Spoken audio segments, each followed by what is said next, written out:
नमस्कार, मैं हूं रवि केंद्र। चैनल 24x7 देख रहे हैं आप। बस्ती से बड़ी खबर के साथ इस बुलेटिन की शुरुआत करते हैं। युवक ने डीएम चैम्बर के बाहर आत्मदाह का प्रयास किया है। यह बड़ी खबर आपको बता रहे हैं। युवक ने डीएम चैम्बर के बाहर आत्मदाह का प्रयास किया है। ज्वलनशील पदार्थ डालते समय पुलिस ने युवक को पकड़ दिया। दुधमुहे बच्चे के साथ आत्मदाह करने पहुंचा था युवक।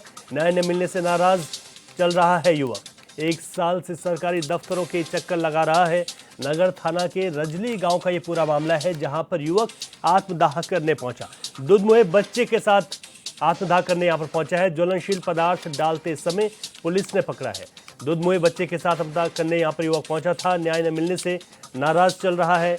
1 साल से सरकारी दफ्तरों के लगातार युवक चक्कर काट रहा था। आखिरकार परेशान होकर आत्मदाह जैसी यहां पर कदम उठाने की आवश्यकता क्यों पड़ी, इस पर भी कई तरीके के सवाल प्रशासन पर भी खड़े हो रहे हैं। 1 साल से सरकारी दफ्तरों के चक्कर लगा रहा था। नगर थाना के रजली गांव का ये पूरा मामला है। उसका बड़ा भाई जो है वही नहीं लेने दे रहा है, जबरदस्ती कब्जा किया है। यही मामला चल रहा है। आवास मिला है, जियो टैग है, सारा कागज है, पेपर है। तो पिछले सत्र में पाया गया। बीच में गैलरी है जो अलग अलग। अधिक जानकारी के साथ हमारे संवाददाता राकेश गिरी फोन लाइन पर हमारे साथ हैं। राकेश, ज्वलनशील पदार्थ डालते समय पुलिस ने पकड़ लिया। इस समय युवक की हालत क्या बताई जा रही है और ऐसी क्या वजह थी कि लगातार युवक सरकारी दफ्तरों के चक्कर काट रहा था? किस तरीके का न्याय नहीं मिला, पूरा मामला क्या है? ये आपको बता दें कि फिलहाल युवक की हालत ठीक है और पुलिस उसे गिरफ्तार कर अपने साथ ले गई है। लेकिन जिस तरीके से ये मामला सामने आया है कि ये पीड़ित जो संदीप है उसने जिलाधिकारी कार्यालय के सामने ज्वलनशील पदार्थ डालकर आत्मदाह का प्रयास किया। जो जानकारी मिली है उसके अनुसार वो पिछले 1 साल से अधिकारियों के चक्कर लगा रहा था, उसे न्याय नहीं मिला। जिसके बाद संदीप ने यह कदम उठाया। जो जानकारी निकल कर सामने आई है उसमें यह है कि जो संदीप है उसे प्रधानमंत्री आवास मिला हुआ था और निर्माण के बाद वह संदीप मकान में रह रहा था। लेकिन उसके बड़े भाई ने जबरदस्ती उसे घर से बेघर कर दिया और पिछले 1 साल से वो न्याय के लिए अधिकारियों के चक्कर लगा रहा था। लेकिन न तो उसे प्रशासन द्वारा कब्जा दिलाया गया, न उसे घर में रहने दिया गया। राकेश, यानी कि यहाँ पर अधिकारियों की भी लापरवाही है कि उन्होंने इस मामले पर कोई कार्रवाई नहीं की और उसके बाद ये आत्मघाती जो कदम है वो उठाना पड़ा है युवक को। आप नजर बनाए रखिएगा पूरे मामले पर कि आगे क्या कुछ यहाँ पर कार्रवाई होगी। फिलहाल शुक्रिया आपका।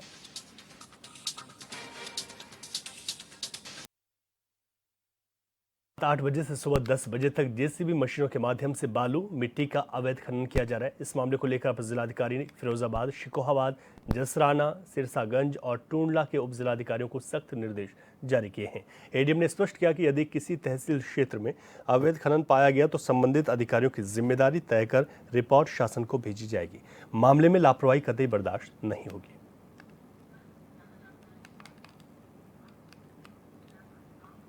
अधिक जानकारी के साथ हमारे संवाददाता मुकेश कुमार बघेल इस वक्त फोन लाइन पर हमारे साथ हैं। मुकेश, अवैध खनन को लेकर पहले भी सवाल उठते रहे, आज भी अवैध खनन यहां पर लगातार जारी है। अब अधिकारियों को निर्देश एक बार फिर से दे दिए गए हैं, क्या अवैध खनन रुकेगा?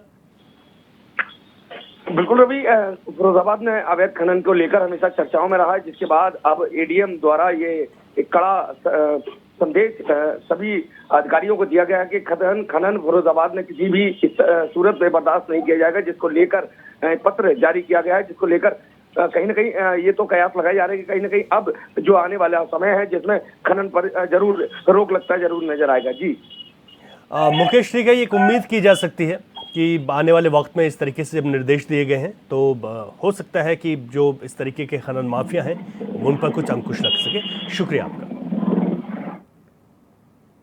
वक्फ बोर्ड संशोधन को लेकर कानपुर में बीजेपी कार्यालय में प्रेस कॉन्फ्रेंस आयोजित की, जिसमें सरकार की ओर से किए गए संशोधनों को जनता तक पहुंचाने के लिए 12 मई तक चलने वाले कार्यक्रम के बारे में चर्चा हुई है।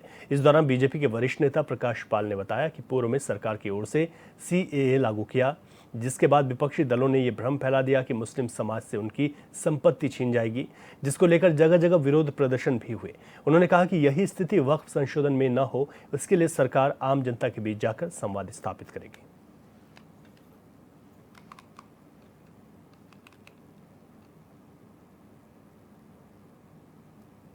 ने 3 अप्रैल को लोकसभा और 4 अप्रैल को राज्यसभा में वक्फ संशोधन अधिनियम लाकर उसको पारित कराया। महामहिम राष्ट्रपति के हस्ताक्षर के बाद 8 तारीख को कानून बन गया। बहुत लंबे समय से शिकायतें मिल रही थी। कांग्रेस ने 2013 में और 2005 में वक्फ संशोधन में ऐसे अधिकार दे दिए थे वक्फ बोर्ड को जो लोगों के नैसर्गिक न्याय और संपत्ति के अधिकार से लोगों को वंचित करता था। मनमाने तरीके से किसी की भी संपत्ति पर बिना कोई राजस्व अभिलेखों के पुष्टिकरण के बाद उनको वक्फ में दर्ज कर लिया जाता था। तमाम बेशकीमती जमीनें मंदिरों की, गुरुद्वारों की, लोगों की निजी, सरकारी, ऐसे एक गलत तरीके से लोगों की संपत्तियों पर वक्फ कब्जा कर रहा था। बीते 22 अप्रैल को जम्मू के पहलगाम में हुए आतंकी हमले का पूरे देश में विरोध प्रदर्शन जारी है और लोगों में गुस्सा खत्म होने का नाम नहीं ले रहा। बता दें कि कानपुर के चकरपुर फल एवं सब्जी मंडी में आज सब्जी आढ़तियों और व्यापारियों ने आतंकवाद और पाकिस्तान के खिलाफ जमकर विरोध प्रदर्शन किया और पाकिस्तान लिखी तख्तियों को आग के हवाले करके अपना विरोध यहां पर जताया है। व्यापारियों ने इकट्ठे होकर जहां हमले में मारे गए लोगों को श्रद्धांजलि दी, वहीं पाकिस्तान और आतंकवाद मुर्दाबाद के नारे लगाते हुए इस पूरी मंडी में जुलूस निकाला है।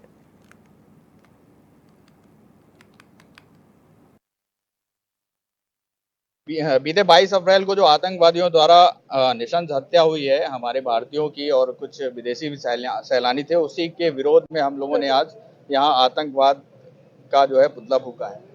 किस जगह हुआ है? ये हम प्रदेश की सबसे बड़ी चकरपुर मंडी है जिसमें हरी सब्जी और फल के भी आढ़ती सम्मिलित हुए हैं और सभी व्यापारियों ने मिलकर आतंकवाद के खिलाफ एक विरोध प्रदर्शन किया है और सभी के हाथों में आप देख सकते हैं काली पट्टियां भी बंधी हैं। तो ये विरोध प्रदर्शन हम लोगों ने किया है। सरकार से क्या मांग करते हैं आप? सरकार से मांग करते हैं कि आतंकवाद को पूरे देश ही नहीं पूरे विश्व को एकजुट होकर आतंकवाद का नामो निशान मिटा देना चाहिए और जो भी इसके पैरोकार हैं उनको भी एक लिस्ट बना के उनके लिए भी पूरे विश्व में एक विरोध करना चाहिए। फतेहपुर बीएसए कार्यालय के बाहर उत्तर प्रादेशीय प्राथमिक शिक्षक संघ ने धरना प्रदर्शन किया। इस दौरान उन्होंने पुरानी पेंशन बहाली समेत 14 सूत्रीय मांगों को लेकर आवाज बुलंद की। शिक्षकों ने सरकार के खिलाफ जमकर नारेबाजी भी की। इस आंदोलन का नेतृत्व जिला अध्यक्ष राजेंद्र सिंह और जिला मंत्री विजय त्रिपाठी ने किया। वहीं संघ ने मांगे पूरी न होने पर बड़े आंदोलन की चेतावनी दी है।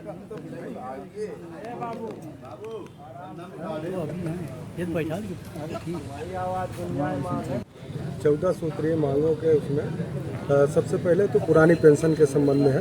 पुरानी पेंशन हम लोग बहुत दिनों से मांग कर रहे हैं जो शिक्षकों को या कर्मचारियों को नहीं दिया जा रहा है, जबकि चाहे वो एमएलए हों एमपी हों उन लोगों को पुरानी पेंशन मिल रही है। हमारी मांग है कि पुरानी पेंशन एमएलए एमपी की भांति कर्मचारियों और शिक्षकों को भी दिया जाए। विशाल धरना प्रदर्शन चल रहा है, अगर मांगे पूरी ना हो तो इसमें क्या आप करेंगे? आगे जो भी रणनीति होगी वो प्रदेश अध्यक्ष द्वारा निर्देश दिया जाएगा, उसके अनुसार कार्य किया। अन्य क्या मांगे हैं? अन्य मांगे हैं जैसे कि पदोन्नति होने के बाद कई वर्षों तक वो उसी पद पे कार्यरत हैं और प्रोन्नत वेतनमान किसी भी जगह प्राप्त। झांसी के नवाबाद थाना क्षेत्र में स्थित फूड हाउस में भीषण आग लग गई। देखते ही देखते आग ने सड़क किनारे बनी अस्थायी 3 और दुकानों को अपनी चपेट में ले लिया, जिसके बाद दुकानों में रखे एलपीजी गैस सिलेंडर फटने लगे। घटना की सूचना पहुंची पुलिस और दमकल विभाग की टीम ने कड़ी मशक्कत के बाद आग पर काबू पाया।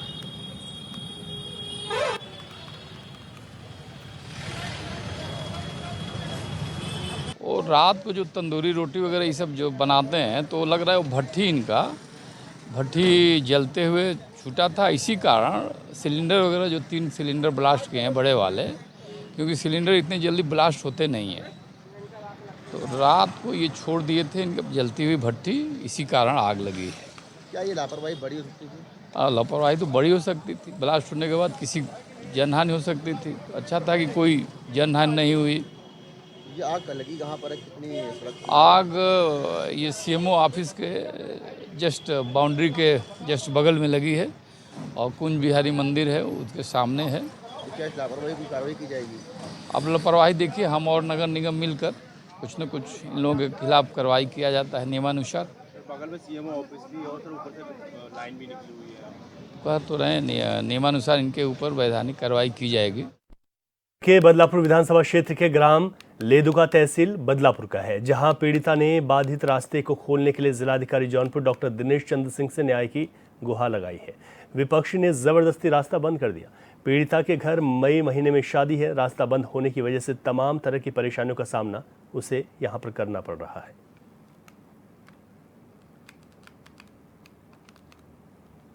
आम रास्ता है और उसको ये लोग जबरदस्ती अवरुद्ध कर लिए। कितने दिनों से अवरुद्ध किए? एसडीएम साहब को दिए थे सन 2018 और करीब लगभग 8-9 साल 10 साल से ये अवरुद्ध चल रहा है। अब जो क्या कोई उस नंबर की स्टे वगैरह है या कुछ मामला विचाराधीन चल रहा है क्या उस नंबर? सिविल के यहाँ से विचाराधीन चल रहा है, जबकि उसमें सिविल जज जो है आर्डर भी किए हैं कि रास्ते को अवरुद्ध ना किया जाए। उसके बावजूद भी ये लोग मोटा बोटा उस पर उठाकर।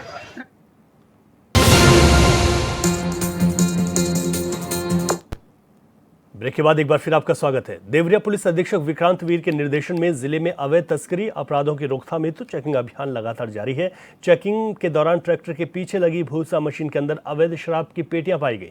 बारीकी से छानबीन करने पर कुल 60 पेटी अवैध अंग्रेजी शराब बरामद करते हुए एक अभियुक्त को गिरफ्तार किया गया है। पुलिस ने संबंधित मामले में मुकदमा दर्ज कर लिया और आगे की जांच में पुलिस जुट गई है।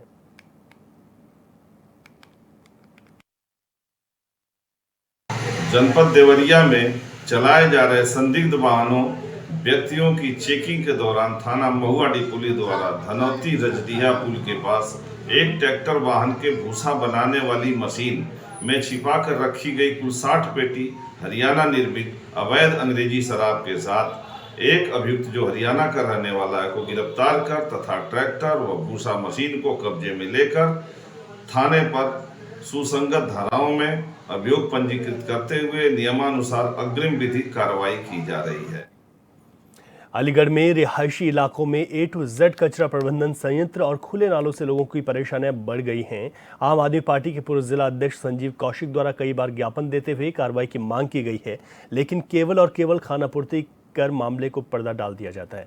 आगे उन्होंने बताया कि इस मामले को लेकर उनके द्वारा आम आदमी पार्टी के राज्यसभा सांसद संजय सिंह से मुलाकात कर पूरी जानकारी दी गई, जिसके चलते संजय सिंह ने उत्तर प्रदेश सरकार के नगर विकास मंत्री अरविंद कुमार शर्मा को पत्र लिखकर कार्रवाई की मांग की है। साथ ही उन्होंने बताया कि उत्तर प्रदेश प्रदूषण नियंत्रण बोर्ड द्वारा पत्र जारी कर निगम को दंडित करते हुए 37,50,000 का जुर्माना लगाया, लेकिन उसके बाद भी नगर निगम द्वारा केवल खानापूर्ति की जा रही है।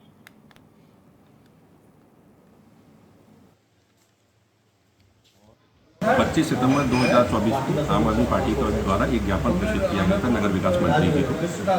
सब दो बड़ी समस्याओं को लेकर A to Z प्लांट जो मथुरा रोड पर स्थित है, जिस पे 5 लाख मीट्रिक टन लीचर वहाँ पड़ा हुआ है, और दूसरे जो अलीगढ़ के खुले नाले बने हुए हैं, लेकिन इस पर अभी तक कोई कार्रवाई नहीं की गई।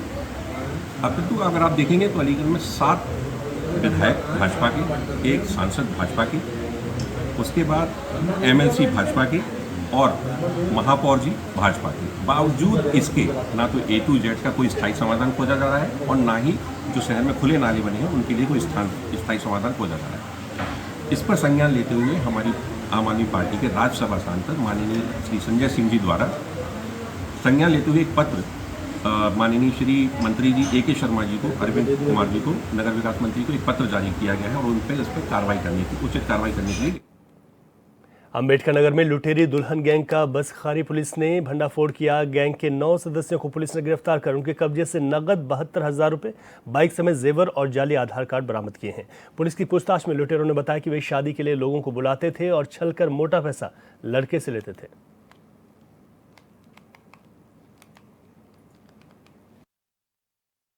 के द्वारा एक अंतर राज्यीय गैंग जो है उसको वर्कआउट किया गया है, बस्ट किया गया है। इसका हम नाम जो है लुटेरी दुल्हन गैंग, इस गैंग का हम नाम दे सकते हैं, जिसमें इस गैंग के सक्रिय सदस्यों के द्वारा अलग अलग राज्यों में शादी करने के नाम पे लोगों को एल्योर किया जाता था, उनको शादी करने के नाम पे बुलाया जाता था और गैंग के ही एक महिला सदस्य जो थी वो शादी किया जाता था और शादी के बाद जो है उसी के समय या तो इनके गैंग के कुछ सदस्यों के द्वारा आके उस दुल्हन को साथ में लेके भगा के लेके चले जाते थे ये लोग, या तो वो दुल्हन खुद ही फरार हो जाती थी। इसी प्रकार का मोडस ऑपरेंडी जो है बसखाली थाना क्षेत्र में भी सूचना मिली थी।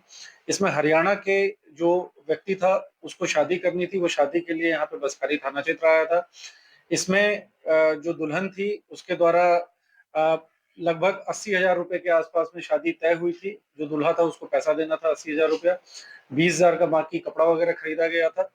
जब इस पूरे प्रकरण में शादी हो गई, उसके बाद जब दूल्हा जो था दुल्हन को लेके जाने लगा, उसके बाद गैंग के अन्य सदस्यों के द्वारा आके दुल्हन को अपने साथ भगा के लेके गए एवं दूल्हे के साथ जो है मारपीट वगैरह इत्यादि की गई। बदायूं के उसेहा थाना क्षेत्र में तेज रफ्तार ट्रैक्टर की चपेट में आने से किशोर की मौत हो गई, जिसको लेकर आक्रोशित परिजनों ने जमकर हंगामा किया है। इस बीच सूचना पहुंची पुलिस ने ड्राइवर को हिरासत में लिया और जांच में जुट गई।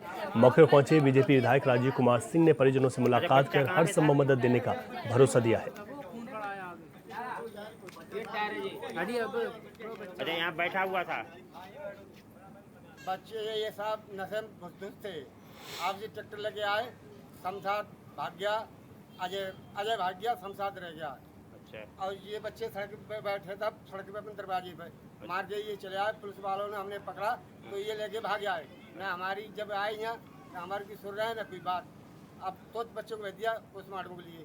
अच्छा। और जेबों में दारू निकली थी साथ किया थी, उसमें मोटरसाइकिल भी समझ में आ जाएगी, उसमें ट्रैक्टर घुस दिया 10 पंडित का। आप हम ये कहने जा रहे हैं हमें कार्रवाई शुरू करना चाहिए। बदायूं में पूर्व मंत्री के भाई का जिला अस्पताल में मारपीट करने का मामला सामने आया। आरोप है कि पूर्व मंत्री के भाई ने क्षय रोग विभाग में स्टाफ के साथ मारपीट करते हुए कुर्सियां फेंकी, साथ ही स्टाफ के साथ अभद्रता भी की। बताया जा रहा है कि पर्ची वितरण को लेकर भी विवाद हुआ, जिसके बाद पूर्व मंत्री के भाई ने ये मारपीट की।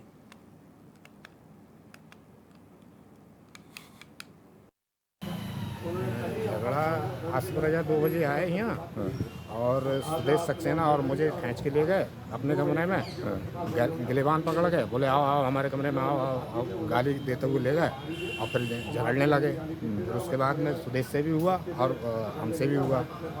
सुदेश से जो है गाली गलौज ज़्यादा हुआ, मुझसे गाली गलौज ज़्यादा नहीं हुआ। ठीक है। किस बात को लेके हुआ था ये जो है कहने लगे तुम जो कह रहे थे कि तुमने शिकायत करी है मेरी पेट्रोल की पर्ची के पीछे, इस बात के लिए झगड़ा हुआ था। अच्छा, तो ज़्यादा मारपीट हुई है? हाँ ज़्यादा ही हुई है क्योंकि उनकी शर्ट फट गई है, तो हाथापाई हुई है। अब गए कहाँ ये रजा साहब? रजा साहब फिर चले गए। हाँ, झगड़ा करके चले गए। अच्छा।